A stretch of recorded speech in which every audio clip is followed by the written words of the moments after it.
Send money আর cash আউটের যুগ পেরিয়ে চোখের সামনেই একটা সুপার অ্যাপ হয়ে উঠেছে বিকাশ।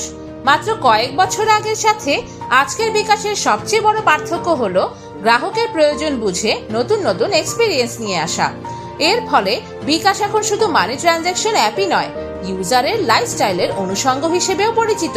বলছি গত কুরবানির ঈদে বিকাশ অ্যাপের মোর সার্ভিস সেগমেন্টে কুরবানি নামের সার্ভিসটি নিয়ে, যেখানে কুরবানির ঈদকে কেন্দ্র করে ইউজারের সম্ভাব্য প্রায় সব প্রয়োজন পূরণের স্মার্ট একটা এক্সপিরিয়েন্স ছিল বিকাশ কুরবানির হাব। গ্রাহক গরু কিনবে, অ্যাপেই ছিল গরুর হাটের লাইভ সমাচার, কোন হাটের গরু কেমন রিভিউ মিলল তার।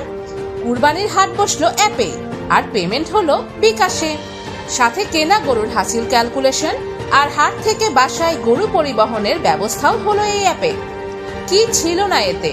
গরু জবাইয়ের দা ছুরি, মাংস কাটার পাটি কিংবা হাড় কোপানোর চাপাতি অ্যাপ থেকেই পাওয়া গেল ভেন্ডরকে। এছাড়াও কুরবানির মাংস রান্নার স্পেশাল রেসিপি সহ প্রয়োজনীয় মশলাপাতির ভেন্ডরও ছিল এই অ্যাপে। সাথে ছিল ক্লিনিং সলিউশন, বাদ পড়ল না কুরবানির চামড়া টাকা ডোনেট করার অপশন।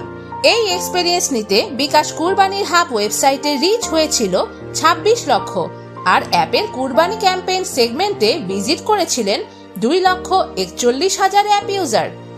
বিকাশ যে ইউজারদেরকে নতুনত্বের একটি মাইল ফলক অভিজ্ঞতা দিতে সমর্থ হয়েছে, এই রেজাল্টই তার উপযুক্ত প্রমাণ।